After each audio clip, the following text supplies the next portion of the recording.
queridos alunos! Eu espero que todos vocês estejam muito bem e estudando bastante história. Hoje, pessoal, nós vamos estudar um pouquinho sobre a Revolução Gloriosa. Mas no primeiro momento nós precisamos entender por que esse conflito ele foi chamado dessa maneira. É revolução porque nós vamos ter uma grande mudança, especialmente política, na sociedade inglesa. Gloriosa, porque nós vamos ter aqui o envolvimento de várias religiões, 13 especificamente, e porque também nós não vamos ter um grande número de pessoas mortas. Aqui nós estamos vendo que nesse período da Inglaterra, século 17 mais precisamente, quem estava governando o país era um carinha chamado Oliver Cromwell. Você deve lembrar dele quando a gente falava sobre Revolução Puritana. O Cromwell foi aquele cara que organizou um exército de burgueses para lutar contra o poder do rei. E o rei naquele período era o Carlos I. O que esse exército e o Cromwell queriam? Eles queriam implementar uma república na Inglaterra, ou seja, com a presença de um poder mais distribuído entre várias pessoas, né? E eles queriam uma participação popular, uma participação especialmente aqui dos burgueses. O Cromwell ele vai organizar esse exército juntamente com os burgueses. Ele mesmo era um burguês e tinha religião puritana. Um outro objetivo que o Cromwell com o seu exército tinham na Revolução Puritana era implementar o puritanismo como religião oficial do país. Quando o Cromwell vai morrer, em 1658, vamos colocar aqui, 1658 é o ano da morte do Oliver Cromwell, que na verdade não vai exatamente implementar uma república como ele tinha proposto durante toda a Revolução Puritana. Muitos historiadores vão dizer que quando Cromwell assume o poder da Inglaterra, ele vai acabar implementando um sistema ditatorial, ou seja, diferente da república que ele mesmo defendia. O Cromwell vai acabar morrendo em 1658 e quem vai assumir o poder inglês nesse período no seu lugar é o seu filho, Richard Cromwell. Vejam bem, pessoal, como é curiosa essa história. O Cromwell ele lutou por um bom tempo junto com os burgueses para acabar com esse poder hereditário, ou seja, escolhido através do sangue das pessoas.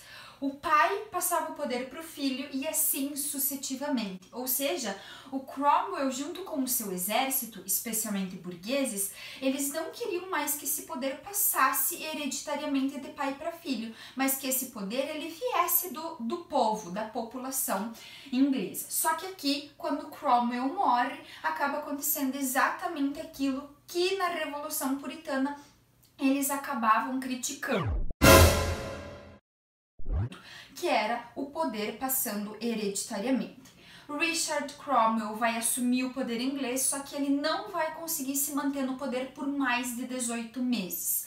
Ele vai acabar sendo destituído do poder inglês e a partir daí nós vamos ter um problema. O parlamento inglês vai se perguntar quem vai assumir o poder da Inglaterra a partir de agora. Então o parlamento acha oportuno convidar uma pessoinha chamada Carlos II, que está aqui, a assumir o poder inglês. O Carlos II vai ser coroado com a coroinha aqui brilhante, com muita riqueza, no ano de 1660. E a partir do momento em que o Carlos ele começa a governar a Inglaterra, 3 pontos ficam muito evidentes no seu governo. Agora uma dica, papel e caneta ou lápis em mãos para anotar, porque isso é muito importante.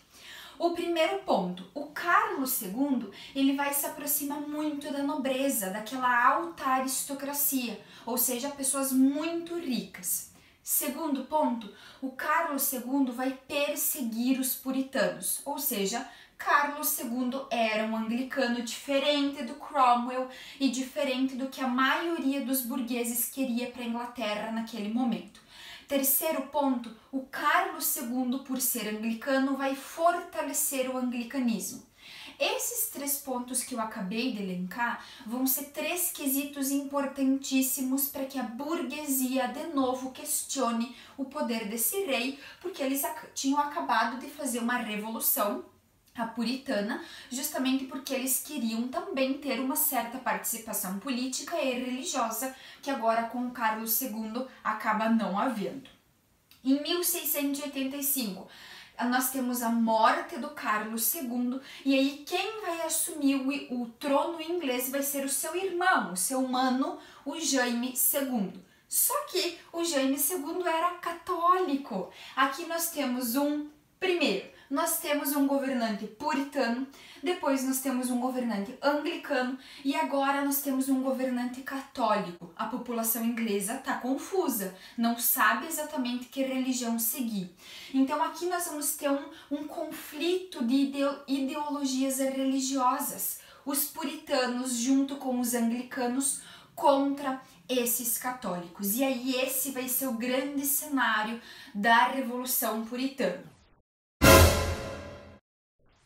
O Jaime II, quando ele está no poder da Inglaterra e é católico, né? Ou seja, o parlamento ali, boa parte do parlamento está questionando a religião desse rei e querendo substituí-lo de algumas maneiras. O Jaime II, nesse poder, ele acaba tendo um filho com a sua esposa. E o parlamento se sente muito temeroso de que esse filho, ao longo do tempo, assuma o poder, né? Que o poder passe hereditariamente. Então era algo natural que o filho do Jaime II assumisse o poder inglês. Para que isso não acontecesse e para que a gente não tivesse aqui na Inglaterra, na visão do parlamento, outro rei católico, outro governo católico, o parlamento acaba buscando ali na árvore de família do Jaime II alguma pessoa que pudesse assumir o trono inglês que não fosse especialmente católico. Aqui eles vão encontrar a Maria, que era filha do Jaime e era casada, por isso aqui um coração de amor, né? Casada com o Guilherme de Orange. O Guilherme de Orange vai ser convidado a assumir o poder inglês no lugar do Jaime II e é isso que é feito. Só que aqui uma coisa muito importante também passa a acontecer. O Guilherme de Orange ele não vai assumir o trono inglês com poderes absolutos nas suas mãos, muito pelo contrário. Guilherme acaba assinando um documento chamado Bill of Rights. Esse documento, traduzindo para o português, significava Declaração de Direitos. Nesse documento ficava claro de que, em primeiro lugar, o rei não poderia mais ter poder absoluto nas suas mãos. O que é esse poder absoluto, professora? É quando o poder está todo concentrado nas mãos de uma pessoa, ou seja, o rei, né? Então, a partir de agora, a partir da Declaração dos Direitos, o rei não pode mais ter todo o poder concentrado nas suas mãos. Ele vai precisar da figura de um primeiro-ministro, que na verdade seria a figura que realmente iria governar o país. A partir dessa conjuntura toda, pessoal, nós temos aqui um novo cenário político inglês, porque a partir de agora a Inglaterra não é mais uma república, não é mais uma monarquia somente, mas é uma monarquia parlamentarista, que a Inglaterra é até hoje. Ou seja, nós temos a presença da coroa brilhante cheia de ouro, nós temos a presença do rei, portanto, ou da rainha, no caso de hoje da Inglaterra, né?